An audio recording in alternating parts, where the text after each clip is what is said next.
All right, guys, we are live. Let's welcome everybody back. Welcome to the Sleuth Intuition channel. I'm your host, Patrick Vallejos. Hopefully today we don't have any audio issues. We're going to dive back into Abby and Libby's case. Today we're going to play a little bit of devil's advocate. We're going to get a little conspiratorial. So if that's not your thing, maybe we'll catch you on the next one.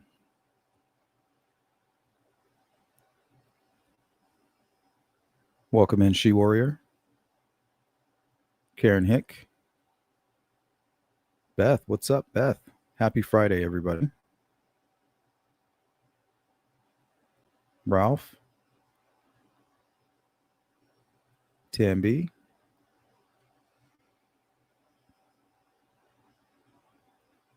Eli. Jill Moser.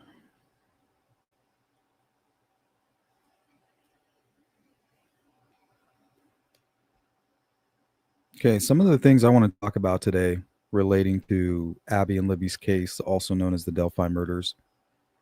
We're going to talk about false confessions. We know that was a big thing during the trial when it comes to Richard Allen, because he did confess. But I mean, I've been open to all of you about how I feel about the confessions. They're meaningless to me. And it took me a while to realize that. It took me a while to educate myself on false confessions, psychosis, induced psychosis. So how could we possibly expect a jury of our peers? Because I mean, me just 3 years ago, I would have never thought that there was a such thing as false confessions. Right? When it came to the West Memphis 3 and Jesse Miskelly and his confession, that was always a big deal for me with that case. It's because I was ignorant. And I'm still ignorant about a lot of things. But when it comes to false confessions, that's not one of them anymore. They do happen. They do exist. So they don't carry a whole lot of weight with me when it comes to the Delphi murders. And that's just my opinion. Welcome in, Mary. Tony N. What's up, everybody? Happy Friday. We're also going to talk about jail suicides. So if you guys are sensitive about that kind of stuff, like I said, we can always catch you on the next one. So we're going to talk about that and why it was good that they moved Richard Allen. You know, regardless whether you believe he's innocent or not, we all know that he did have mental health issues, and jail's not the best place for people like that, innocent or guilty. So you have to be consistent, right? We want to be consistent across the board, if possible. We're also going to talk about planted evidence. It's a real concern, and it does happen.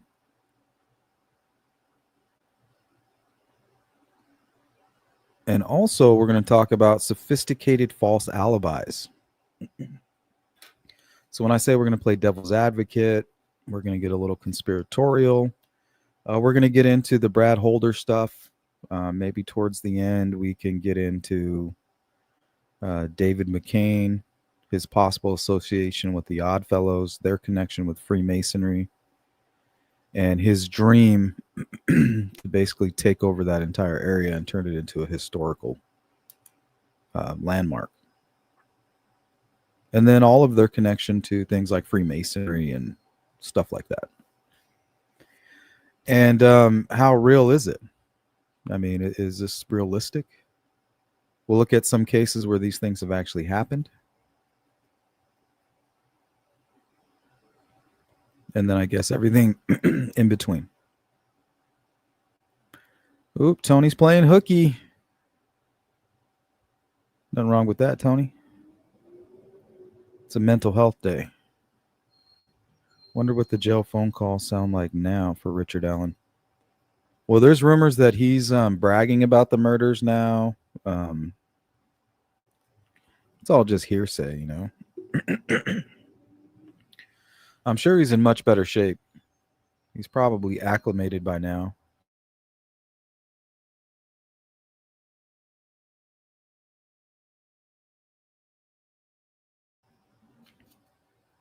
What's up, Frank? All right, where should we start?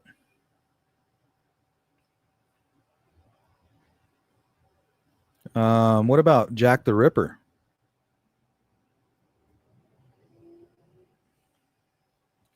You guys ever read Stephen Knight's book, Jack the Ripper?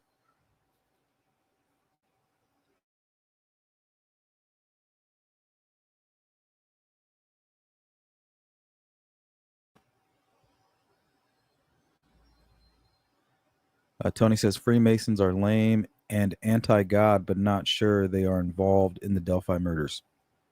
What about involved in helping somebody cover up their involvement? We're going to kind of get into that when it comes to sophisticated false alibis and even a little bit of planting evidence. Because really, that's the only way that Richard Allen's not the guy, right? There was some grand conspiracy. That's the only way it works. Somebody had to plant evidence, and then a whole group of people had to help cover up those who committed the actual murder, right?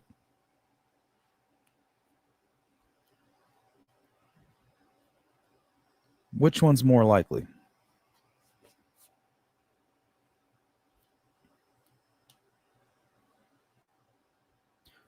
Okay, Stephen Knight's book, Jack the Ripper, The Final Solution, suggested a Masonic conspiracy involving high ranking officials covering up the murders. The theory points to supposed ritualistic elements in the killings, like the precise nature of the mutilations and the claims they align with Masonic symbols or practices. It is also ties to speculation about figures like Sir William Gall, right? Last name Gall, a physician and alleged Freemason, being involved.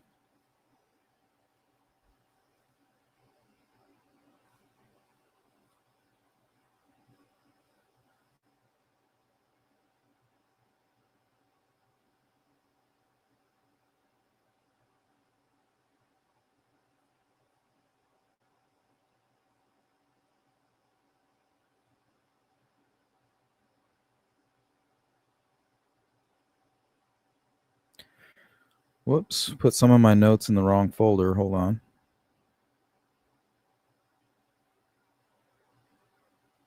I don't know how that happens.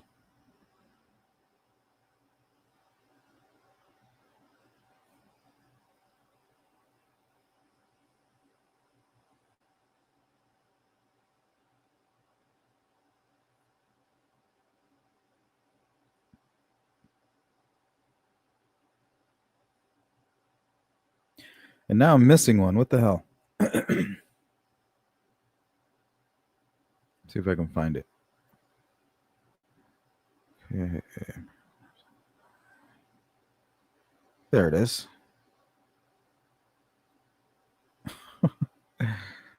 Oh my God. I'm so disorganized. Karen Hicks says, so Sleuth, you believe him innocent now? The fuck are you talking about, Karen? I swear, some people can't say one sentence without somebody freaking out.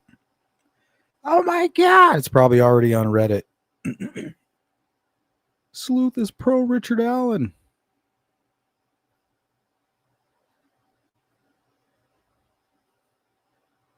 I said at the beginning of the live stream, we're going to be playing devil's advocate and getting very conspiratorial.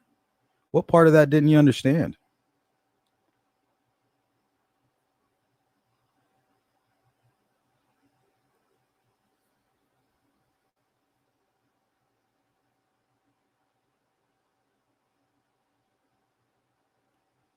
So, what do we want to start with? False confessions?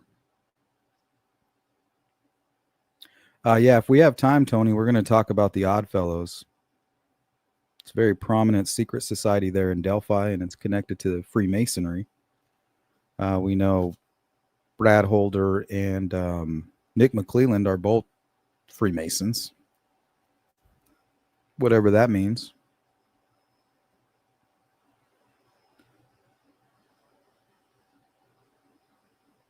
All right, we've showed this one a few times. It's the story of Scott Hornoff. It was a guy who was wrongly imprisoned.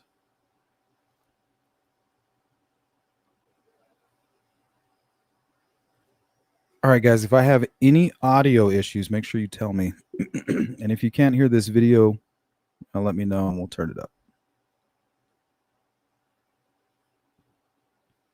So we're going to start with false confessions, how they happen, why they happen, and just the simple fact that people need to know that they do happen. That's what's important. They do exist.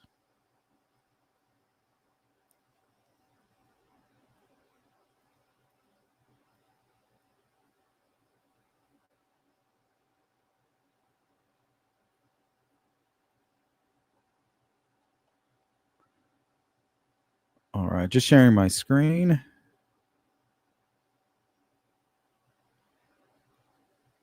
Haunted Rhode Island for decades, Todd Barry, the man who confessed to the brutal 1989 murder of Victoria Cushman, has been released from prison. Tonight, NBC 10 is speaking exclusively with a man who was wrongfully imprisoned for that same murder, Scott Hornoff. I'm Patrice Wood. Hi, everyone. I'm Dan Janik. That innocent man says he still has nightmares every night about that.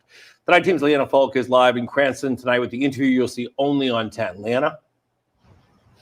Dan, Patrice, Scott Hornoff, a former cop, spent 6 years here at the ACI facility. Yeah, Tony, the Oddfellows. We're going to, well, if we have time, we will. We should. I don't see why we wouldn't.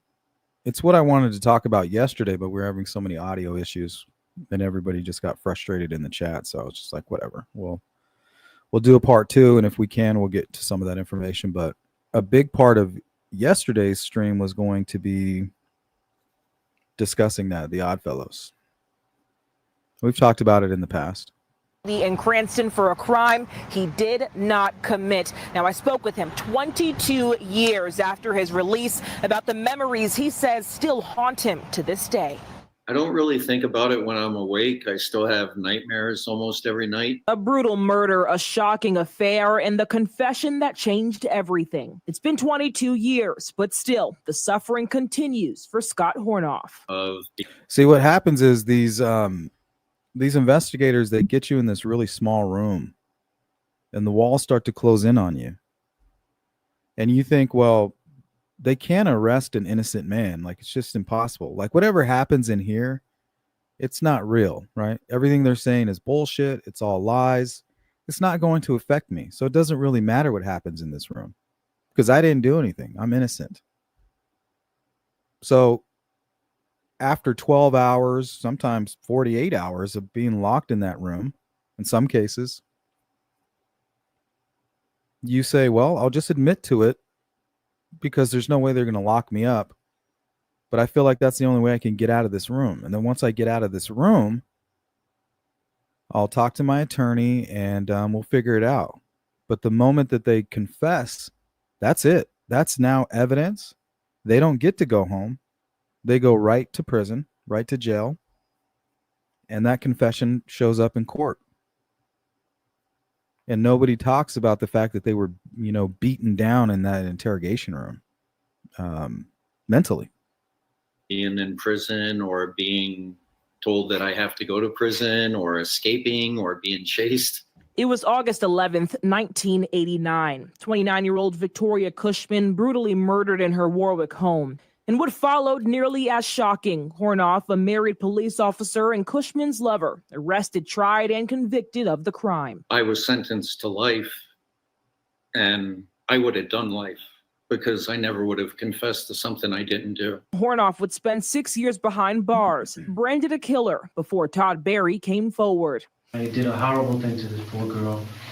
She didn't deserve to die. This confession, obtained exclusively by NBC 10, brought the truth to light, but not the closure Hornoff sought after. Hornoff says he wrote Barry, hoping to make sense of the evidence and what drove him to let an innocent man take the fall. It was partly just, the investigator inside of me, but it was also what he had put my family through. Barry's release Wednesday ends his 30-year imprisonment, but for Hornoff, his wounds are far from... Damn, 30 years in prison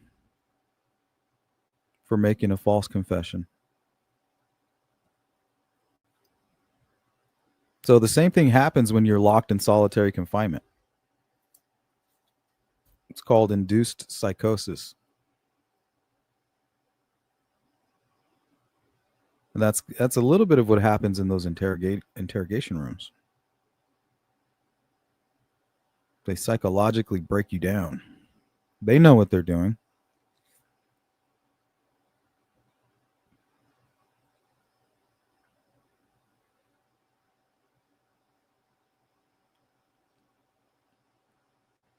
Yeah, there's definitely nothing Christian about it, Tony. You know what I mean? Karen says Richard Allen didn't break under interrogation. What does that mean? What do you mean by that? Who said that he broke under interrogation?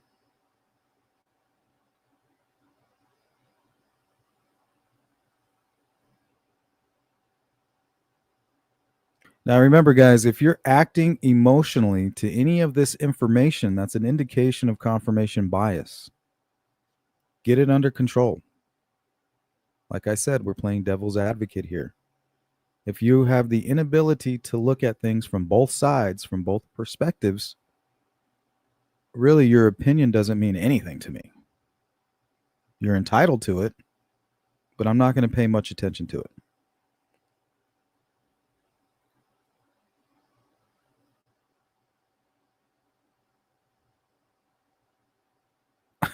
That's true. You can't be a good Christian and a Freemason. I agree with that totally.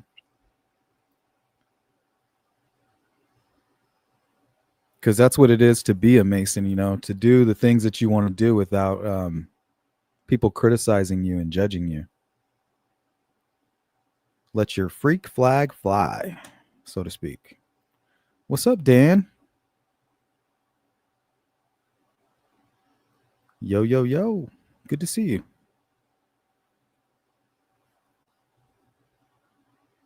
When it comes to people posting on X, Dan's my favorite. By far, I think. He didn't confess. It was afterwards to his wife. Is there anybody that said otherwise, Karen? I'm just confused why you're playing Captain Obvious.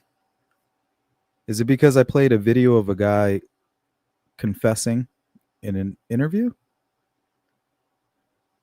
We're not saying that Richard Allen was forced to confess during his interrogation. We're just showing you that false confessions happen.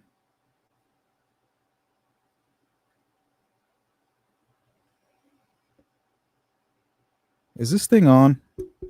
Hello? I feel like I'm talking to a brick wall sometimes. Maybe I am. Posting at work every day. Howdy, Sleuth Crew. That's good to see you. Here, let's play one more false confession. This one was deeply disturbing. We've used it as an example a few times. But this kind of just shows you also not only the tactics that are used to create a false confession, but also the evil and wickedness by the people trying to exploit these people and trying to create and cause them to confess when they know that they're innocent.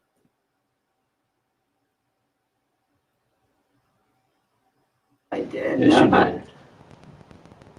Yeah, Yes. Daddy's dead because of you. Hours of interrogation. Police lying to a suspect in the Inland Empire until he falsely confesses to murder. And now the city of Fontana is paying a massive settlement tonight after police questioned a man for 17 hours until he confessed to killing his father, who's still alive. KCAL News reporter Tom Waite joins us now with what led up to this. Beth says, where I'm from, Freemasons use their anonymity to do good. Actually, on the contrary, what most secret societies do is they do all of their charitable work in public, right? And they don't try to hide their names, like Freemasonry and Oddfellows. That's not the secret. Like, hey, we're a secret society. They want to advertise that because everything they do in the public eye is charitable. You know, it's a huge contribution. It's community based. But what the secret part of the secret society is what they do behind closed doors. Everything else, the charitable stuff, that's out and advertised. Like, look what we do. Look what we did. We donated. Look what we helped with. But what goes on behind closed doors, the rituals and all of that, that's the secret part. This false and really hard to watch confession. It was, Pat, and I watched many hours of this intense interrogation, and it's very eye-opening, and we'll get to it in just a second here. But the video of the interrogation is fascinating and disturbing. An innocent man spends hours being grilled by police. Let's go to Curious Contrarian. There are so many unknowns on both sides to some of the theories and or conjecture cannot be proven or disproven. Well, if you plan to prove something or disprove something, you have to be able to understand it or to at least believe that it could happen, right? You have to understand how something could happen before you could prove it or disprove it. When it's over, he's in the throes of a full mental breakdown, and under pressure, he lies to detectives about killing his own father. We don't think you're a monster, Tom. Tony, cool it. Cool it, buddy. Nobody talks about Beth like that. Nobody. Fontana police detectives grilling Thomas Perez Jr. after Perez Jr. reported his father missing. This interrogation descends into what's being described as psychological torture after the detectives extract a false murder confession from Perez. We just told you we found her dead, Dad, and you don't give a. That detective is lying. Perez Sr. was not dead. But in this moment, Fontana detectives don't know where he is. Perez Jr. reported him missing after they had an argument. A search warrant was served at the family home. Perez Sr.'s wallet, cell phone, and even some bloodstains were discovered. A canine also alerted to the odor of possible human remains. Detectives unleash an unrelenting interrogation of Perez Jr. Murdered your dad. No, I did. Yes, you did. Yeah, yes. Daddy's dead because of you. Daddy's dead. That shit makes my stomach hurt. Daddy's dead. You killed Daddy. Daddy's dead. Remember, this is the guy who called the police. So sometimes when you call 911, this is what you get, guys. So that's why I say we're not pro-police. We're pro-truth. And the truth is this shit happens right here. This guy called 911 and said, hey, I think something happened to my father. We got into an argument and he left. I haven't seen him. It's almost been 2 days. Like, I'm worried about the man. They bring him in, accuse him. That's his dog right there. You know, they make him feel at home and then they beat him down for hours. They beat this guy down so bad that he starts tearing off his shirt. He sunk his own fingernails into his hands or into his forearms and ripped out his own hair. He was placed in a medical hospital for a 72-hour hold. And during the first 24 hours, his father came home. He was upset with his son and he went to go spend time with his girlfriend that nobody really knew about. And they didn't even go get him out of the hospital. They made him spend the rest of the 48 hours in there. That's what he got for calling 911 and caring about his own father.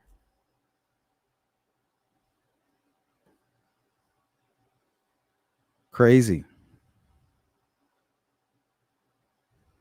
Yeah, most Freemasons are nice and good Christians, honestly. And they just like the fellowship of it all. But that's kind of why I brought up... hold Hold on, I'm trying to read this. Miss Doglover, what's going on? I suspect somebody has been talking shit about me. What happened? Did I miss something?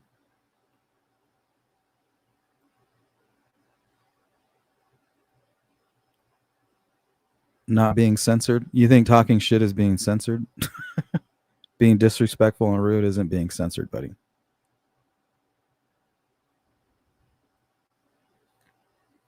It's not what you do, sometimes it's how you do it.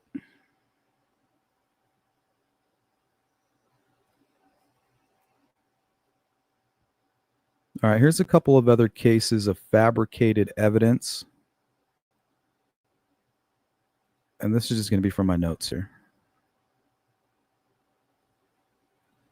The Silver Leaf, my dad and grandpa were both Freemasons. Always odd to hear people talk about it. Yeah, remember, not all, but most.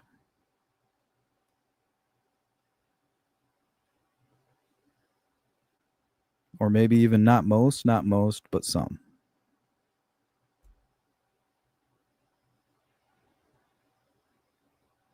It's all good, Tony. Let's just keep it cordial.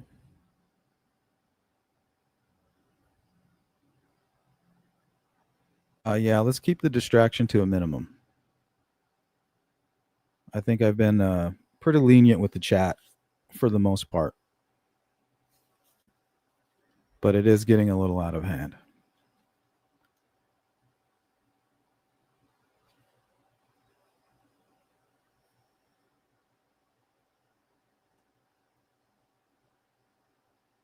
Okay, this is the Juan Rivera case. This is out of Illinois. Case from 1992. So Juan Rivera was wrongfully convicted of the 1992 rape and murder of an 11-year-old Holly Staker in Waukegan, Illinois. Police relied on a coerced confession and used a pair of shoes as evidence, claiming they were stained with the victim's blood. The prosecution later withdrew the shoe evidence when it was discovered the shoes were not available for sale in the U.S. at the time of the murder. So what this means is law enforcement went and purchased their own pair of shoes or found their own pair of shoes well after the murders, went into the evidence locker, got some of the victim's blood, and smeared it over their own pair of shoes to help convict an innocent man. The police used fabricated evidence and coerced confession, created a false narrative implicating Rivera, effectively shielding the true perpetrator by focusing the investigation on him. Later, DNA testing on the shoes revealed another genetic sample, suggesting the real killer's DNA was inadvertently included in the planted evidence.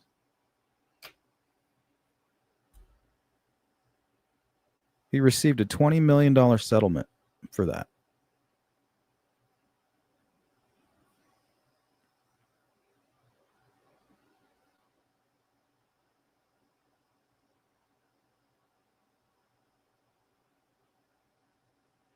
Here's a video. Officer arrested for planting evidence. Let's take a look at this. Florida Sheriff's deputy is behind bars, accused of making bogus drug arrests. Former Martin County Deputy Stephen O'Leary was charged with 52 counts. Prosecutors say he planted drugs or fake drugs on unsuspecting motorists. Fire Jackson County Deputy Zachary Wester faces 9 counts of false imprisonment along with other charges. As Mike Vasalinda found out, the arrests have been costly for those wrongly accused. Let's go to Tam B. I was just thinking about this the other day. Like, you don't want to seem like you're not cooperating or like you have something to hide. But then you have the flip side of the coin where these people might try to pin it on you because they don't care whether you're guilty or not. That's not their job. Their job is to gather evidence. And if their evidence points in a certain direction and they feel it's enough for probable cause, they'll conduct a search warrant. If they find something else that kind of adds to their case, they're going to bring it to a judge, and the judge might say, yeah, you can file charges, or a prosecutor will say, yeah, file charges against this guy. They don't care if you're innocent or not. They're dealing with this evidence in their hand, whether or not they can use this to convict you in a court of law. So yeah, I think the best thing to do is lawyer up and don't say shit. Accused. Would you concede to it? Teresa Odom was What's up, adamant Howard? when a deputy told her drugs were found in her car. Anthony, what's going on, Anthony? See, I remember that cop got caught on video planting drugs. Yeah, this is bullshit. This is scary. That is not mine. A diligent prosecutor scrutinizing body cam video of the Odom search found Deputy Zach Wester clearly manipulating a white packet. Wester was arrested July 10th. 18 months after her arrest, Teresa Odom is still struggling to recover. She texted us she was afraid of tainting the jury pool, so she put us in touch with her ex-husband. Right now, she is suffering. She doesn't hardly sleep. She doesn't hardly eat. This thing is consuming her. Steve says Teresa's home's been broken into twice with things left. So something like that could also cause induced psychosis, right? Feeling helpless on top of all of your medical issues. Not taken in what he believes is an effort to intimidate her. Something like this is going to taint her and follow her the rest of her life. There's periods of time when she could not see the grandbaby, and she lives for her grandbaby. Deputies here in Jackson County who couldn't go on camera for obvious reasons tell us every day they feel that they've gotten the black eye.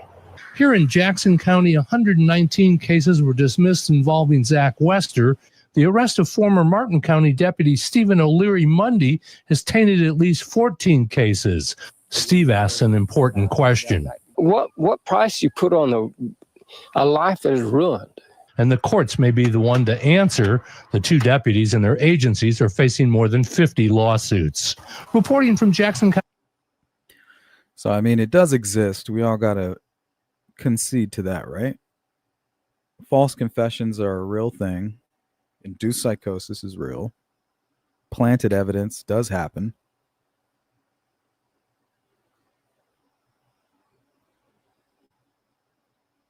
What's up, Jerry? Let's welcome in Anthony France, Howard Music, Tambi, and my good friend, Jari. Happy Friday, Jari. Welcome on in. All right, so let's hang out in the chat a little bit. Tell me what you guys think about false confessions. Does it even matter when it comes to Richard Allen? I think his confessions are meaningless. I don't think they matter. I don't think they needed them. The physical evidence tying him to the crime scene, along with his timeline, is enough. It's enough for anybody. The question is, did they plant the evidence there?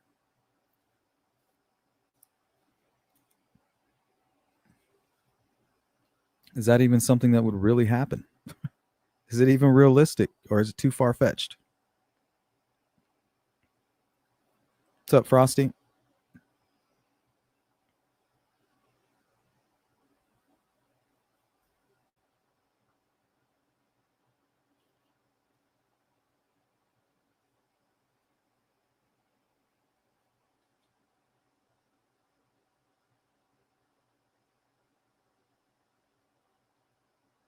For many.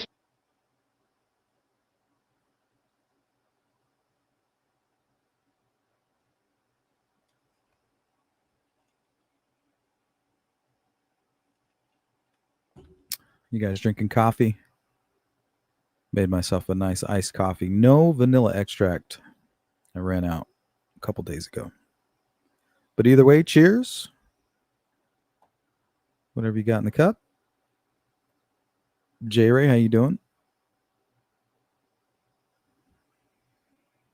So J Ray, we're talking about false confessions, planted evidence, and is it even realistic to even assume something like that could have happened in Delphi? Is it too far-fetched? So we're playing devil's advocate, and we're also going to be quite conspiratorial as the live stream proceeds. Welcome in. Nicely done.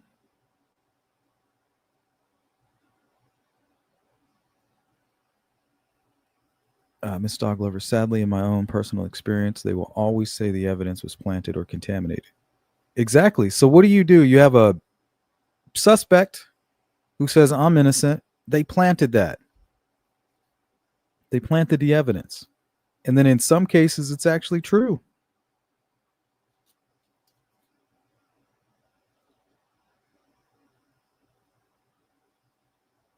They would have had to, She Warrior. They would have had to. For instance, the biggest piece of evidence for me was the unspent bullet, or the bullet that was found at the crime scene. I feel like I have a decent grasp of tool mark evidence, and it's far from junk evidence, especially today.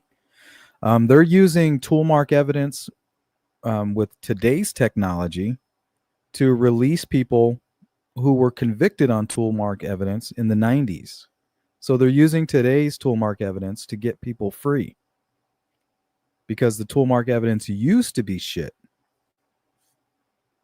But today, not anymore. They're actually, it's actually getting people off.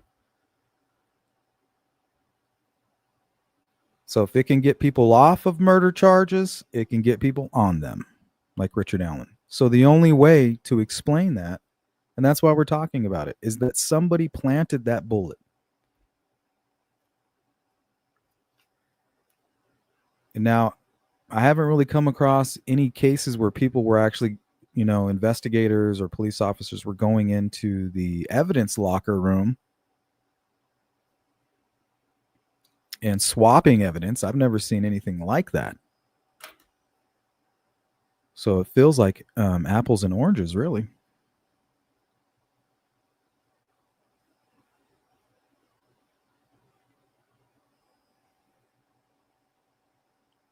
So the only way that Richard Allen is not a guilty man is his confession was false and the evidence was planted. That's it. There's no other way to explain it. And then the real killers had help from law enforcement and had very sophisticated alibis, which would definitely, by definition, make it a conspiracy.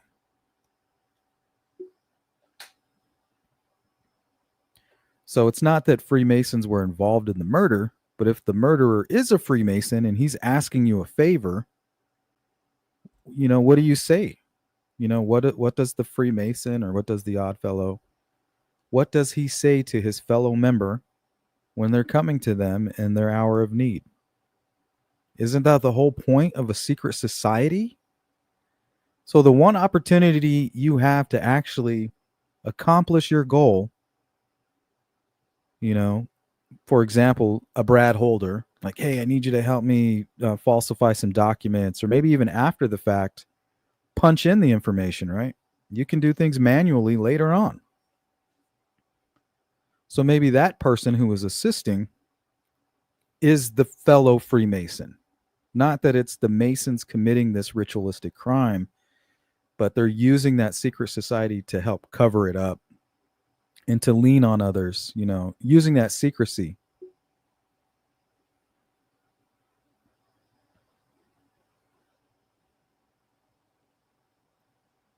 Let's go to Howard. But wasn't it said by the expert that they couldn't rule out other bullets from other guns and all weren't tested in the same way?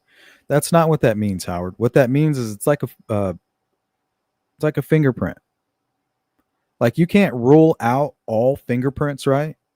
But the probability is astronomical. So that's what the jury is debating on. They're deciding on the odds. The odds are so great that the likelihood that this belongs to somebody else is unfathomable. The truth is that thumbprint most likely belongs to that individual.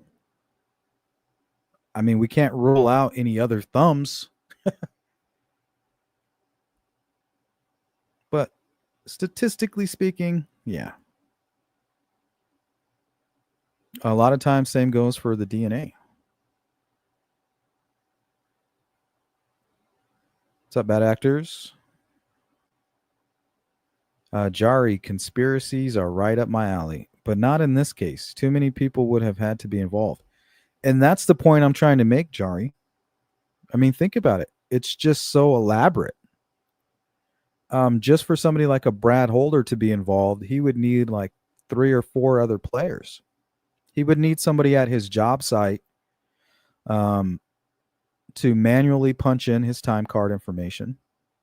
So they're risking their job and their freedom right there. He would have had to have a secondary vehicle, right? His vehicle's parked in the in the parking lot until his end of his shift. And then he would have to have somebody take his key fob and go down to the gym to create this highly elaborate alibi. And we'll get into that in a little bit. What comparison, J-Ray? You have to include the actual what you're talking about in the comment, or else there's no context. What's up, Tommy? He says, I created a channel just to comment. About 14 years ago, where I live, police were carrying drop guns and knives, completely untraceable, to set up perpetrators if they used excessive force. Well, that's more common than people believe. Usually that type of scenario happens when law enforcement shoots an unarmed person. And there's many cases of that. I went through about 5 this morning. I didn't include those because I figured you guys already knew how common that kind of stuff was. There's been a lot of cases and convicted police officers based off that. You know, they enter a room and the guy turns around. He's got a remote control in his hand or something. And then they unalive him and say, oh my God, he's unarmed. And then they just plant a gun at the scene. And that takes maybe 1, 2, or even 3 officers to be involved.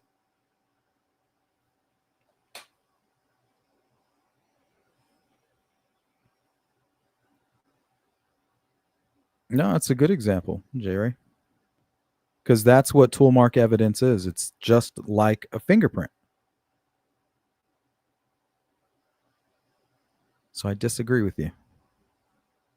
Is it like the OJ glove? Imagine the risk of planting that glove at the home before you know where he is or whose blood is on it. Crazy.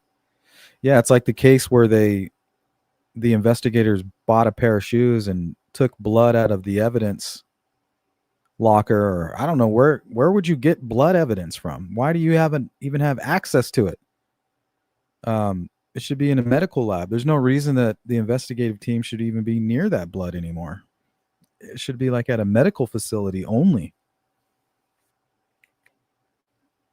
So they went and got the blood out of the evidence locker, smeared it all over a pair of shoes that they purchased themselves, and they didn't realize that the DNA evidence they were putting all over their shoes also included the DNA from the actual killer.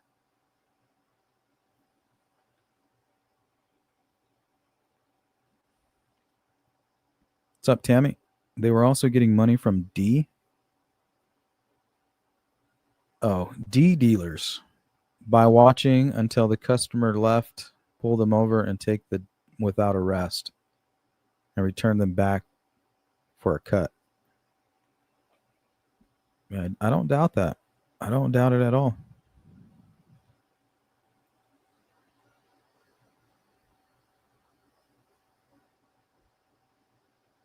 The Richard Allen jury seemed to rely a lot on his voice.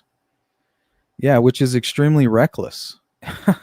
We know how that works, right? Green needle, brainstorm, green needle. Whatever your brain is thinking at that moment, if you're listening to Richard Allen and then you play the Guys Down the Hill audio, your brain is going to fill in all the gaps.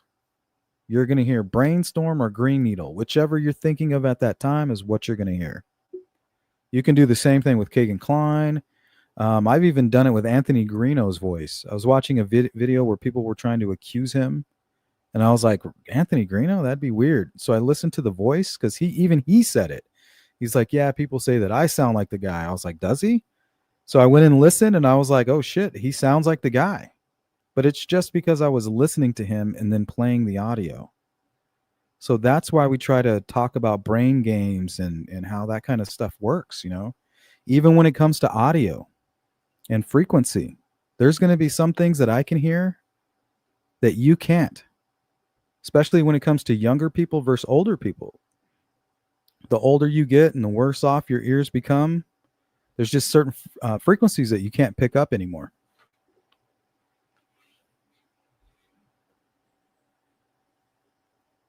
Let's go to Karen. My opinion, KK, TK were in the graveyard, so 3 would be involved. Richard Allen was made to kill Abby. Richard Allen is afraid to tell because fear for his family.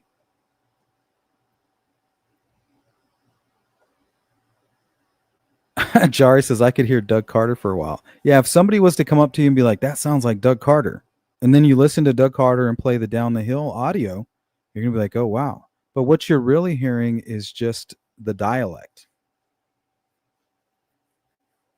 It's the regional accent.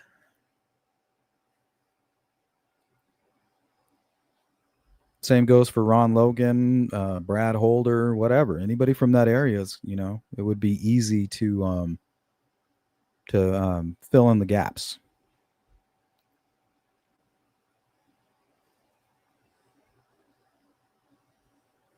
All right, so let's take a look at this video here. It's pretty long. It's about 10 minutes. It's basically about the dangers of people being incarcerated for the first time in a county jail.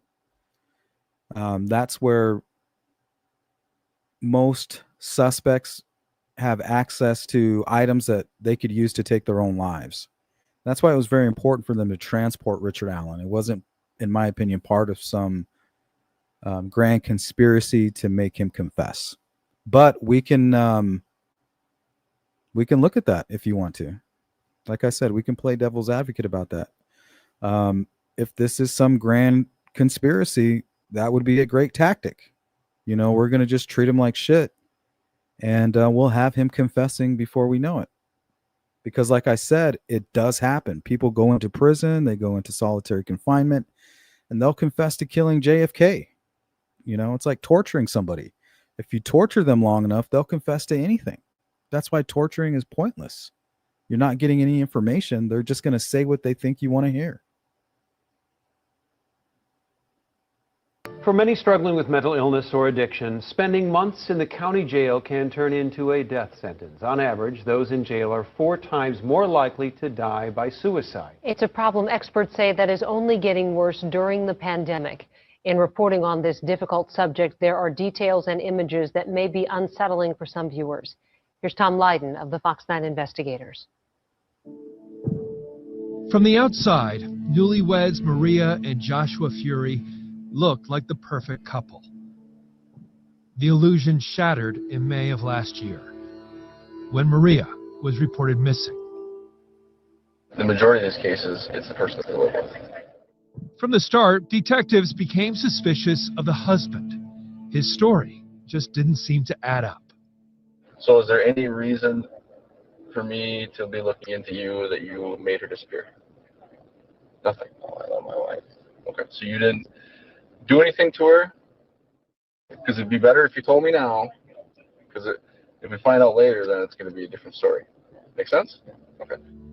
A few hours later, in a search of the couple's Maple Grove home, police found Maria's body in a crawl space underneath the home. Fury told detectives they'd had a fight over an ex-boyfriend. He snapped her neck, then suffocated her with a plastic bag. At that point, I thought about just killing myself, too. Probably should have. I just wanted to live. So your plan was to kill yourself? Okay. I feel like I can be normal, but then I'm not normal. So he says, I feel like I can be normal, but I'm not normal. What that tells me is he's probably a psychopath. And he says, I wanted to take my own life. But most psychopaths, they can't do that. They care about themselves too much. In the hours after his confession, detectives watched the undoing of Joshua Fury. While being booked and fingerprinted, he found it difficult even to sit upright.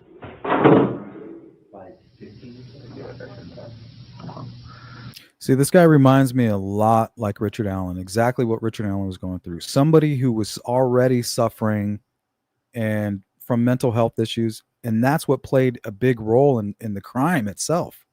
The reason that he committed the crime was because he was suffering from these things. And the reason he was acting the way he was in prison was the same reason this guy's acting the way he is in prison. He was suffering from mental health, killed his wife, buried her in the crawl space, is going into prison and having an extremely difficult time.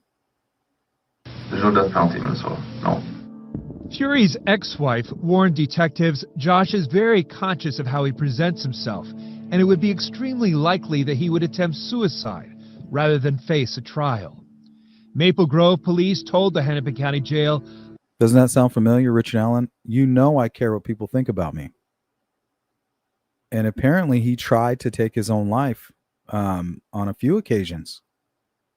of Fury's high potential for suicide. Fury's placed on suicide watch, jail staff checking on him randomly around every 15 minutes. He was making delusional statements, hallucinating, and said he would kill himself if given the chance.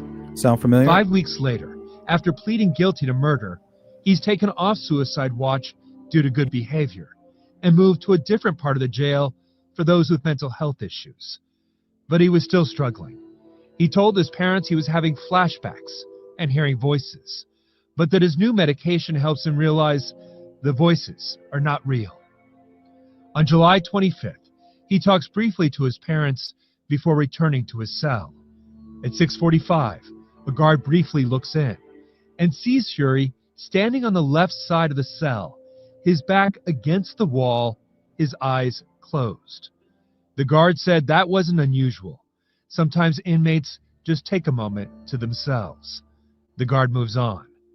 26 minutes later, the same guard sees Fury in the exact same position. This time, he sounds an alarm. Fury had used a bedsheet to hang himself from a smoke detector. He dies a week before he would have been sentenced for murder.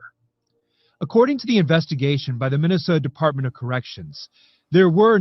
Imagine if Richard Allen was able to do that before going to trial.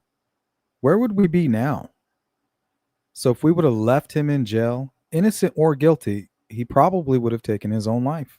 no rule violations by the jail, even though another guard said he would have been alarmed if he had seen Fury in that same position.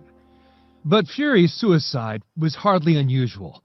In the last 5 years, there have been 63 deaths in Minnesota County jails.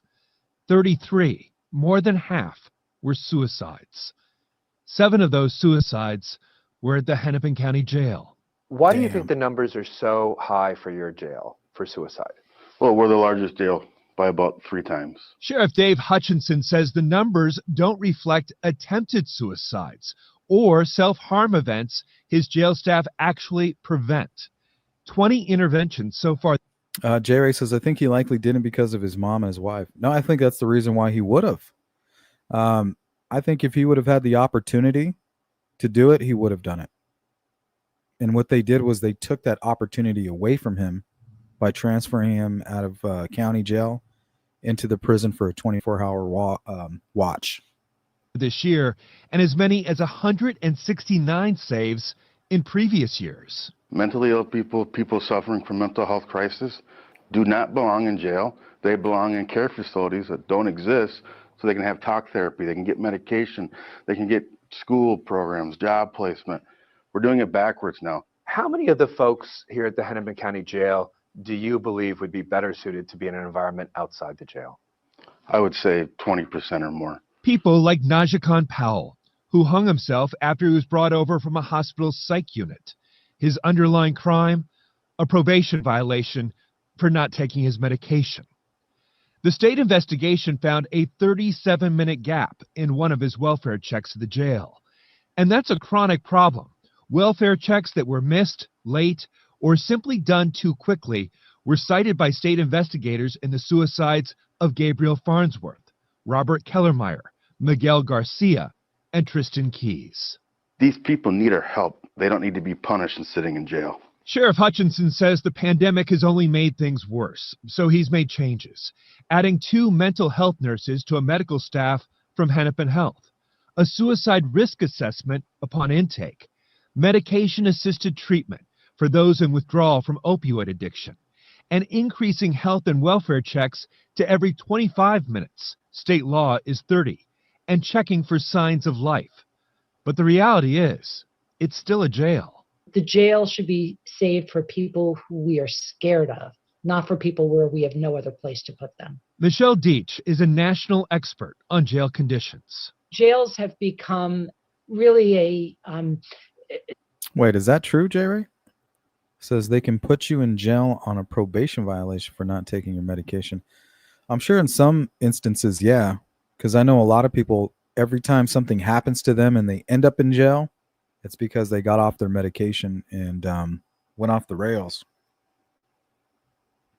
And in a lot of the murder cases that we've covered, that's what's happened. The accused stopped taking their medication and killed somebody that they cared about.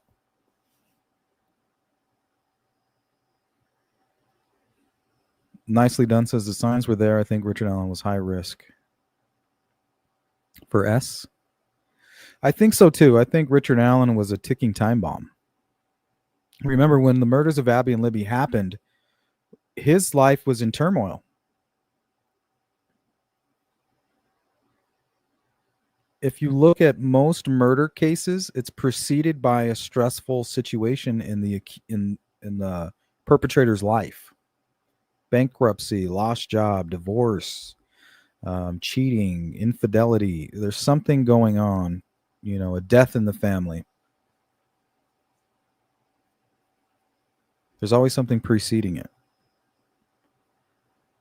All right, because of time, you guys, you get the point, right? County jail is not a safe place for people suffering with mental health. Richard Allen was one of the most obvious cases of somebody suffering from mental health. He admitted it himself. All the doctors were able to diagnose him with multiple issues: depression, anxiety, personality disorders. He didn't belong in county jail. Not because somebody was going to get their hands on him, but because he would have been able to get his hands on himself. So in my opinion, it was not part of some larger conspiracy to get him to confess. But it could have been. I mean, it all fits perfectly, right? Let's put him in solitary confinement. We'll get him to confess. We will swap out the bullet casing with the one that we took from his home. And we'll, after a while, we'll get him to confess, before the trial. So we'll have his confession, we'll have the bullet, we'll have our timeline, and that's it. Because it sure as hell, that's what convinced me. That's why I'm convinced of his guilt. Because in order for Richard Allen to be an innocent man, there would have to be a grand conspiracy. It would have to be a conspiracy by the entire investigative team to lock him up, not only lock him up, but transfer him to the prison where they could drive him insane, cause him to provide a false confession. They would have had to planted evidence, not at the crime scene, because that would be extremely elaborate. It would have to have taken place sometime afterward.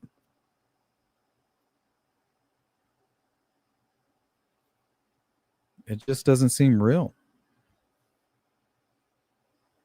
Doesn't seem real.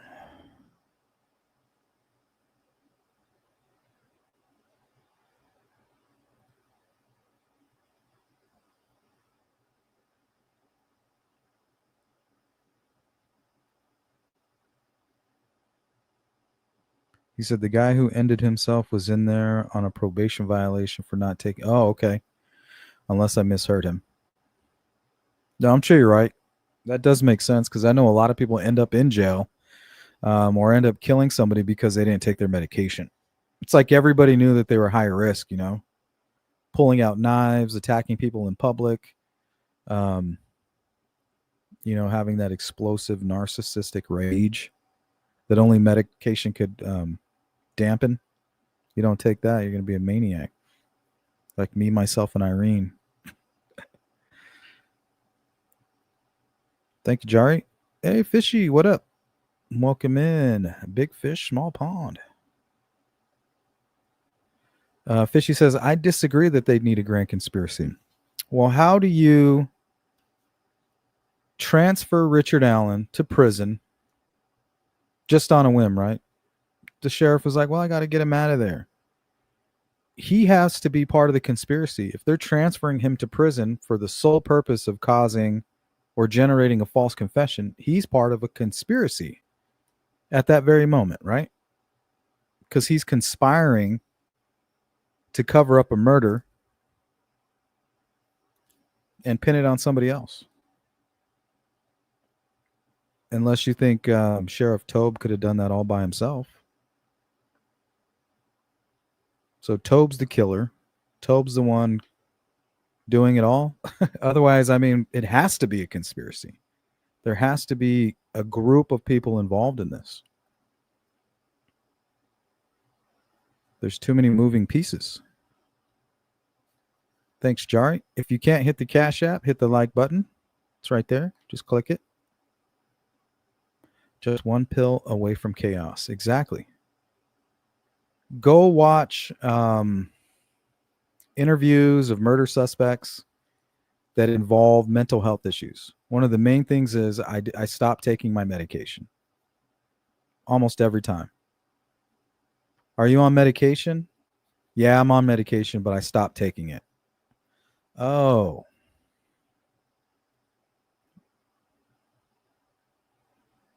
Howard says, but then mental illness can cause people not to take medication. They need to be monitored. I agree with that too, in some cases.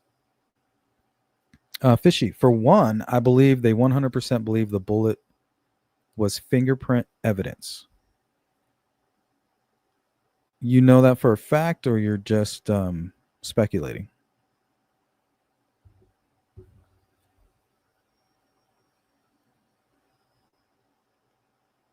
But Sleuth, like you said, he didn't belong there. He was safer for him to be elsewhere, right? I think so. For Richard Allen, yes. I believe if they would have left him in county, he would definitely have been a risk to himself. So I'm saying I don't think it's part of a conspiracy. I think it was the best choice for Richard Allen, whether he's innocent or guilty.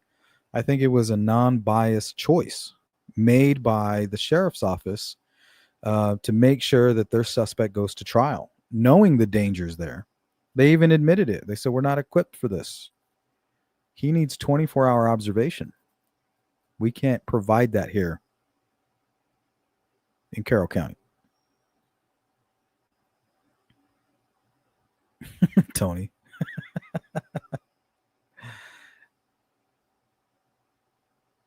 Go take your meds, buddy. We'll have Beth monitor you. Yeah, alternatively, you get those other would-be conspirators to believe Richard Allen truly is the killer.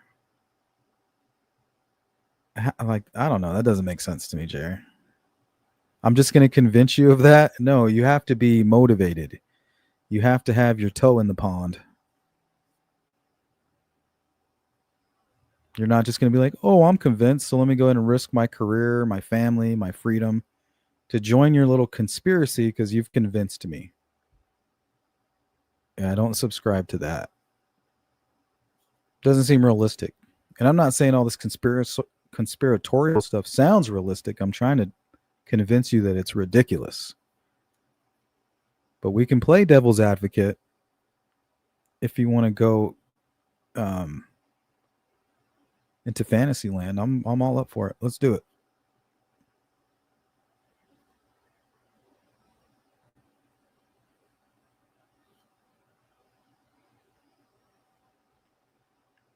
J. Ray says that's a great reason. Doesn't require conspiracy. Still doesn't mean that he truly did the crime.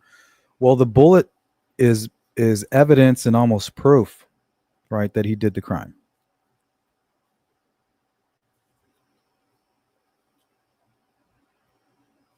He was there that day. He was acting suspicious, and he's tied to the crime scene. Open and shut.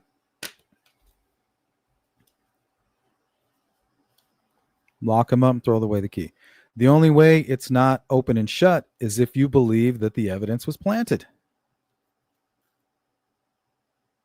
So the only way Richard Allen is free in your mind is because the bullet was planted. You can't give me that junk science crap because it's not junk science. They're using it to get people out of prison. They did it, I think, 3 times last year. So the technology is much better than it ever was. It's incredible, actually.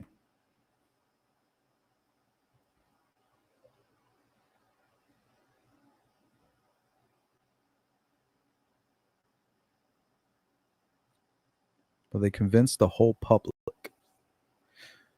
Yeah. I mean, whenever you arrest somebody, you've already created about 85% bias within the public. But rightfully so, right? The reason that that's so, and then the reason that happens is because we have rules in place. You know, we all know as Americans that there has to be some kind of probable cause. So that's faith in the system, right? They arrested Richard Allen. You have faith that they have probable cause. So you're rightfully so in being biased. All right? They can't just arrest anybody randomly.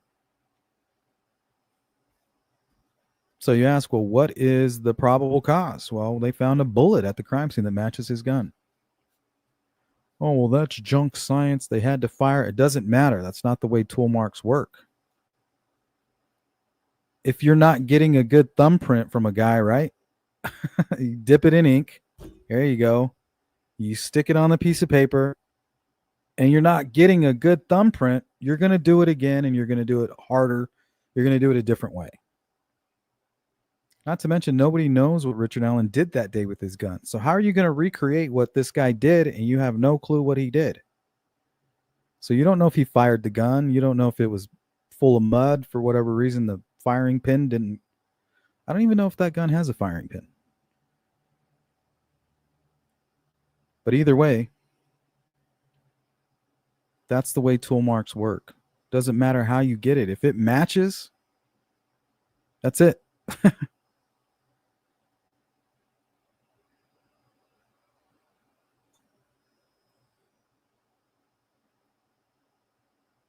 When the judge prevents another story from being told. What story?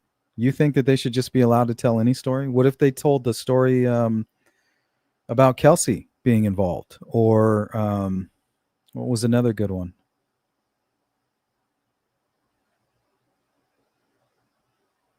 I don't know. Maybe, well, Ron Logan actually would have been a good third-party suspect. But the thing is you have the prosecution telling a story, and then they have a bullet to back it up. And then you have the defense telling a story about Odinism with nothing to back it up. So that's why we have the sophisticated alibis. And that's what we're going to get into right now. So a lot of people say, well, Judge Gold didn't let in the Odinism stuff. Well, she didn't let him in because the guy that they were trying to convince actually committed the murder, Brad Holder, he had an alibi. So that's why we're talking about false confessions, jail suicides versus 24-hour observation in a prison, planted evidence, and sophisticated false alibis. Because you would have to have all of these things in order to frame somebody like Richard Allen and hide the real killers. So we'll talk about that. I'm kind of glad you brought that up. So we talked about false confessions. Do they happen? Yes. Does that mean that Richard Allen's confession was false? No. But we're playing devil's advocate, and we're going to say, for the sake of argument, that yes, maybe it did happen. If some of you can handle that without getting triggered, please.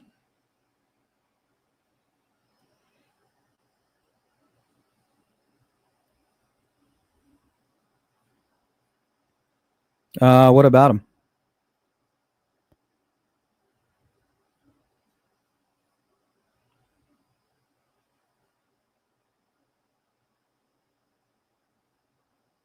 But it is based on good science.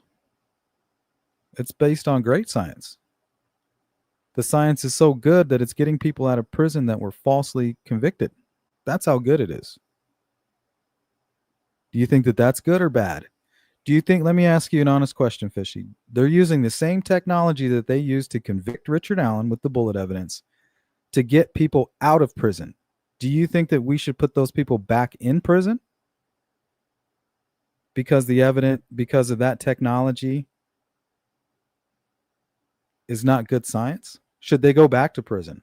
I mean, it's a good question, right?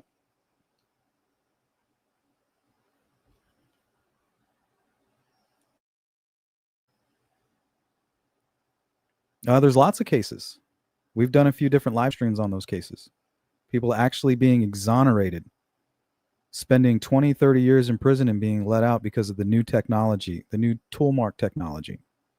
The same technology that was used to convict Richard Allen. So should they go back to prison?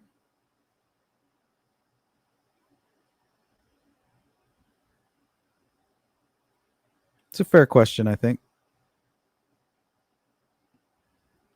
All right, let's look at Brad Holder's alibi.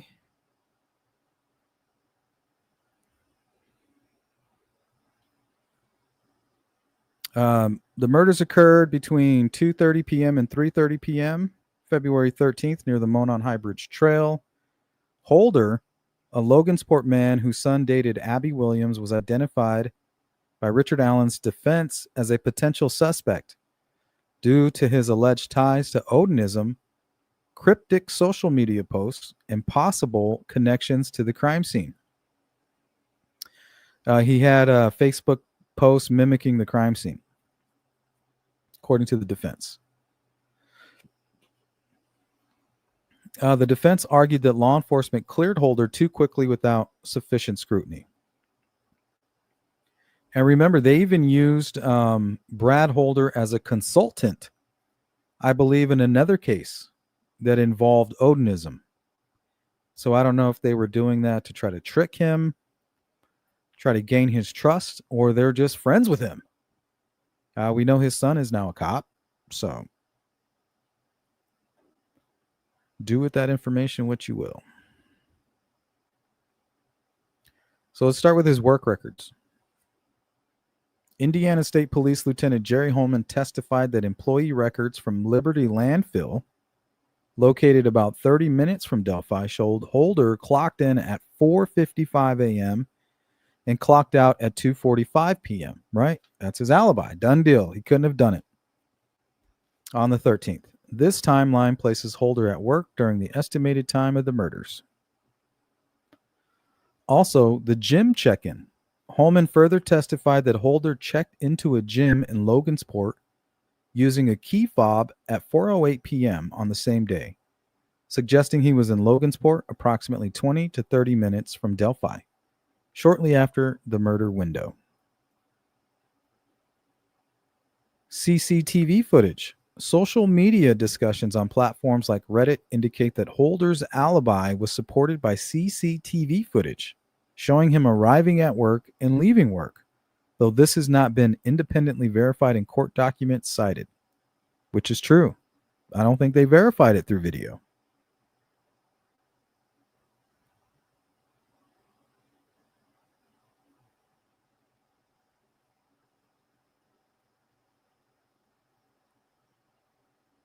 Okay, so let's critique all of that. Richard Allen's defense attorney, Andrew Baldwin, argued that Holder's alibi was not thoroughly investigated.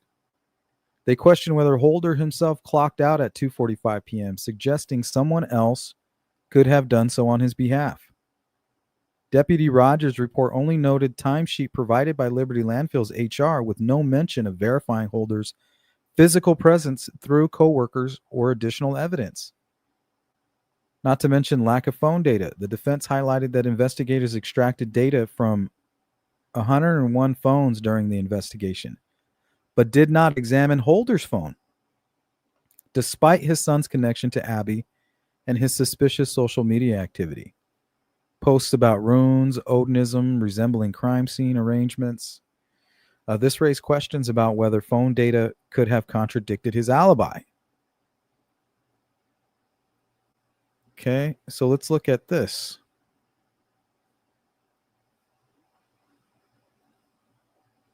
So let's do a hypothetical here, right? We're playing devil's advocate and trying not to get triggered. Some of you seem to be struggling with that. However, okay, remember, hypothetically speaking here. So we're going to jump into this. How Brad Holder could have used what he could have done to fake his alibi, right? Because this has got to be some kind of grand scheme. The real killers were able to have alibis, and Richard Allen, for whatever reason, had none, right? This has to be a conspiracy. Planted evidence, transfers into prison so that we can get the confession. It was just all executed brilliantly by the Freemasons, right? Or connected to it somehow.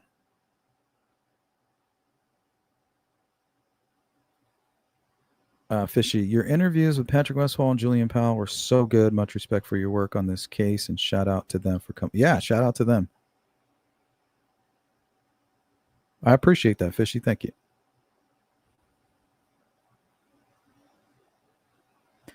All right. So manipulation of work time records. Method.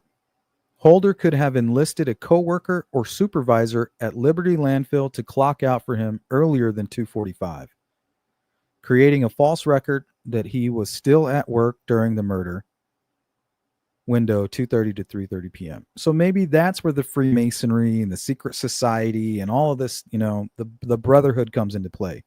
Not, hey, will you come do a ritualistic murder with me down in Delphi? But hey, I need you to manually punch in this time for me,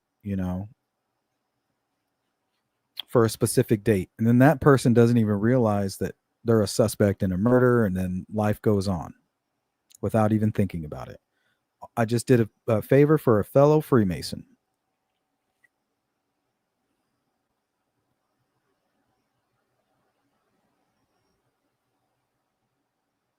Take care, Beth. It was always good to see you.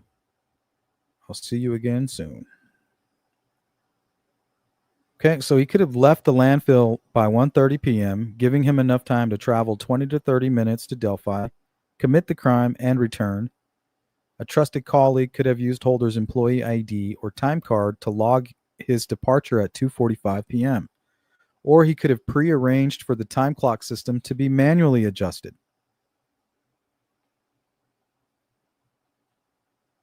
The sophistication of it all.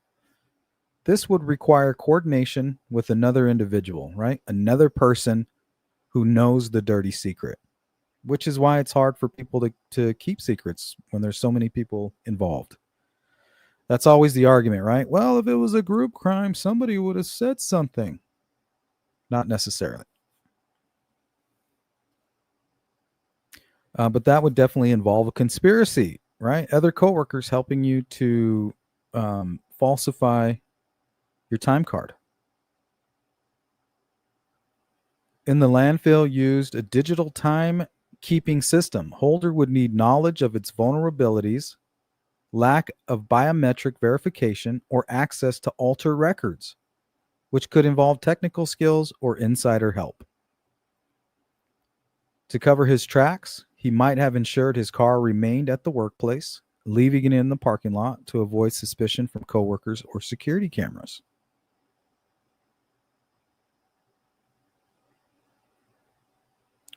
Freemason is an Odinist. Oh my. What's up, Mustang? Yeah, that's true. The Freemason is an Odinist.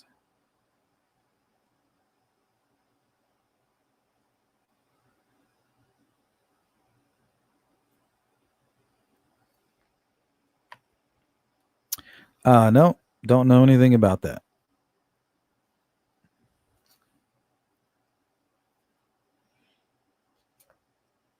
All right, feasibility. Time clock fraud is a known issue in workplaces with lax oversight. The defense noted that investigators relied solely on a timesheet from HR without verifying holders' physical presence through coworker interviews or security footage, suggesting this method could have gone undetected if planned carefully.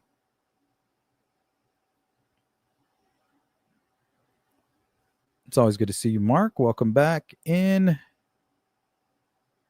All right, what about countermeasures? Investigators could have cross-checked Holder's presence with coworkers, reviewed the security footage of him at work, or analyzed his vehicle's movement.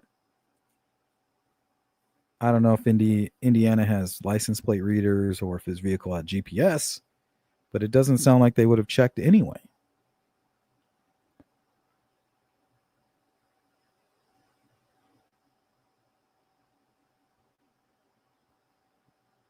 Okay, what about the gym key fob check-in? Holder could have arranged for someone else to use his gym key fob to check in at 4:08 p.m. in Logansport, creating the impression he was there shortly after the murder window, when he was actually elsewhere. He could have given his key fob to a friend, family member, or accomplice to scan at the gym. Alternatively, if the gym system allowed manual entry, typing in the member ID, he could have shared his credentials with somebody to log the check-in remotely or in person. So yeah, he doesn't even have to worry about being there. Just later on, he's like, hey, maybe he wrote his name down on a checklist, and that's the name, that's the time that he put on there.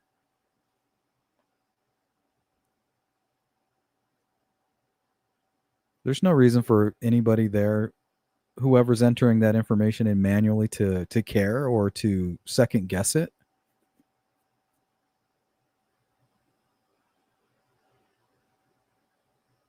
But realistically, this method requires coordination with another person, increasing complexity, but also the risk of exposure if the accomplice is questioned. Well, they're not going to be questioned if the investigators are in on it, right?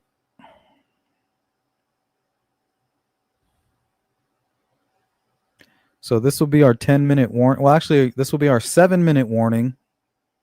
So if you guys have anything to add to that, let me know now in the chat.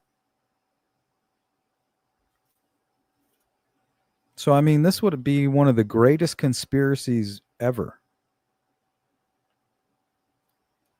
Not only on the part of the team charged with convicting Richard Allen of the crime, but also the actual killers being able to create these alibis and fly under the radar. I mean, this is vast. We're talking about planted evidence, transfers to a prison, creating false confessions, sophisticated alibis. I mean, guys, it's just not likely. It's almost silly, right? But sometimes I feel the need to break it down so that you guys can see just how silly it really is.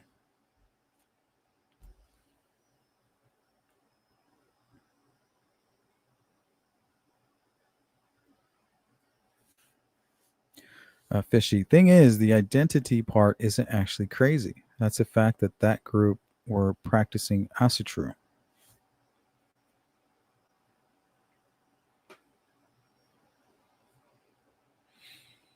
Yeah, that goes back to the crime scene.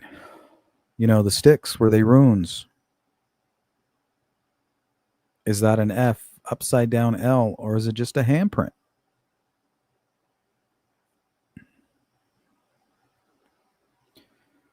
All right, Mark, hopefully we'll see you in the comment section. I'm doing well, Mark. Doing well.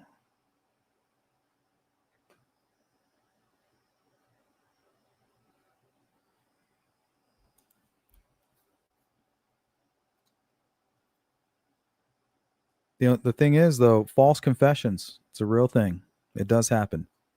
Whether it's in an interrogation room or if it's in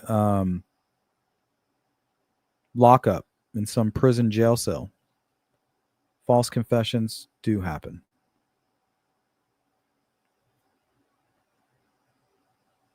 And we can't argue. County jail is dangerous. So, I mean, it just makes sense to send somebody with mental health issues to a facility that can provide 24-hour observation, right? I mean, what I'm trying to do here, guys, is be consistent across the board.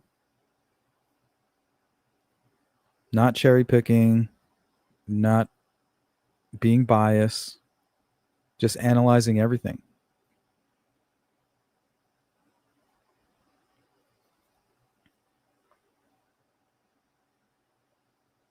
Yeah, they happen. But it almost seems impossible in this case.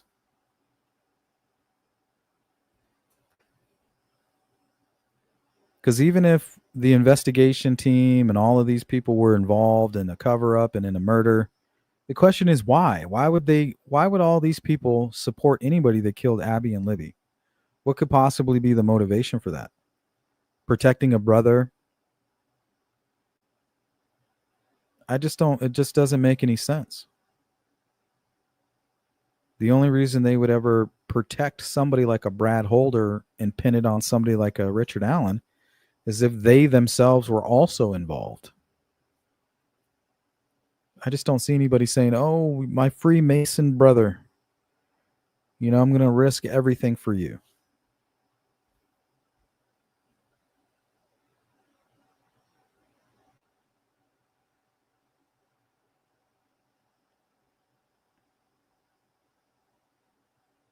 For what, though? The only person that really benefited from this crime was the McCains and the people who are receiving funding for the historic trails. They could easily be funneling money through those foundations.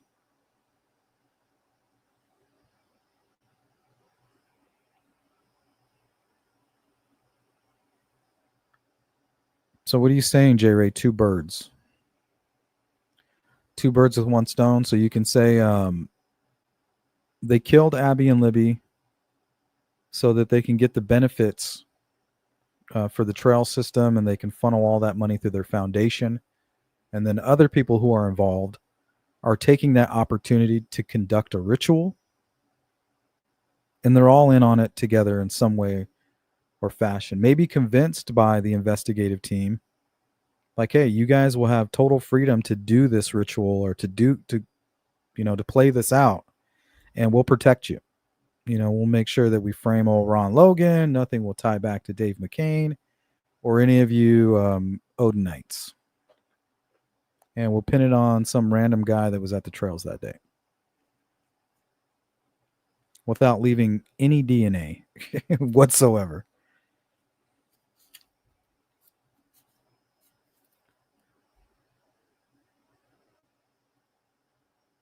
Yep, very deep conspiracy of biblical proportion. Absolutely. One of the largest conspiracies ever uncovered known to mankind.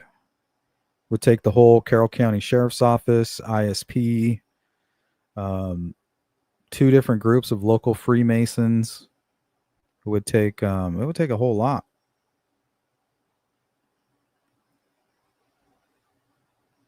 So what's more likely? This huge conspiracy involving Freemasonry, local law enforcement, and Odinism, Asutru, or Richard Allen and possibly the Kleins, or just Richard Allen, for that matter.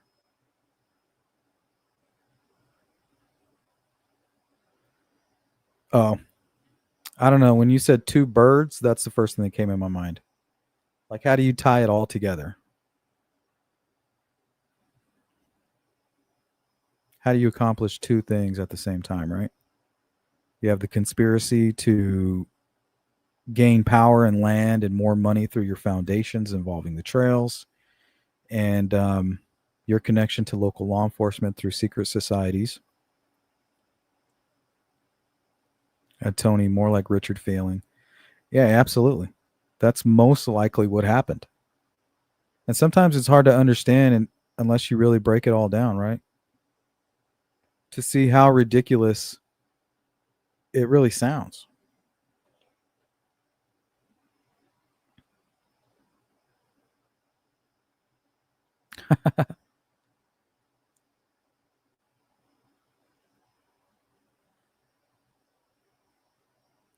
Yeah.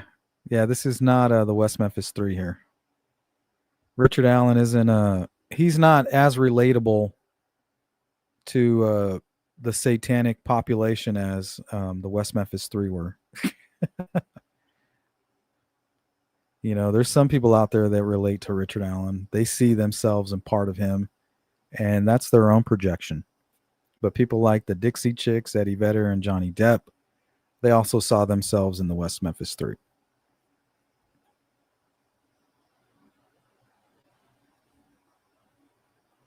Whether you think they're guilty or innocent. When Satan is your daddy, it doesn't matter.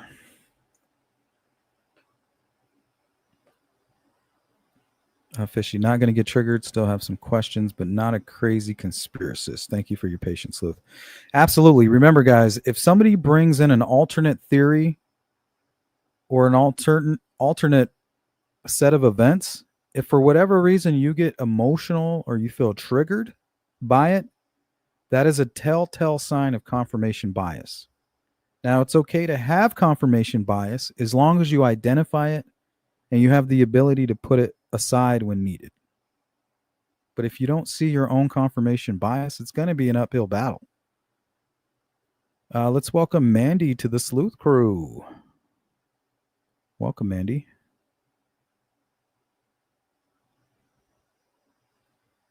I just don't believe that everything you're saying is necessary for Richard Allen to not be guilty. In reality, would I accept that he's been convicted and I'm not a child of Satan? Well, I'm only talking to those who are children of Satan. And if the shoe fits, you got to put it on. If it don't fit, you know, you're not Cinderella. And I wasn't talking to you. But if Satan is your daddy, you know who you are. Mandy, thank you so much for the super sticker. Big thank you. And welcome on to members only. Louise, welcome in. Part of the late crew. Hopefully we'll see you in the replay. And remember, guys, if you can't hit the Cash App button, hit the like button. It's right there. It's free. And it helps the channel out quite a bit, whether you believe it or not.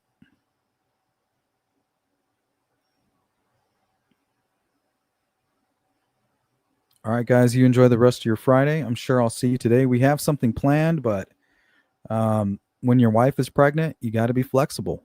Sometimes she needs you to do something and you don't say, oh, I can't do that. I got a live stream. You just do it. You know what I mean? So I'll catch you guys on the flip side and don't do anything I wouldn't do. Peace.